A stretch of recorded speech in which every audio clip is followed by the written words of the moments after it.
Hi, in this tutorial I will show you how to make sharp lights look glowing and smooth. So let's start without any delay.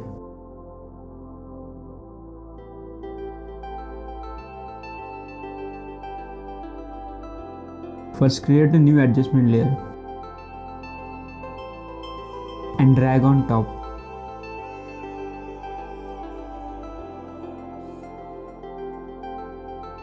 Next go to the effects and search for compound blur.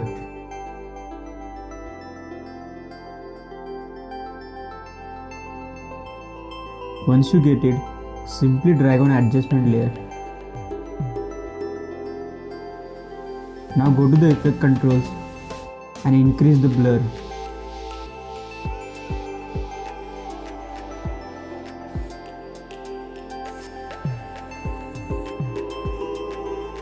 Next change the blend mode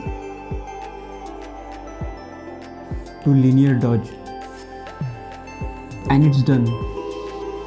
If you are new on this channel, then please subscribe because I am going to put lots of tutorials like this.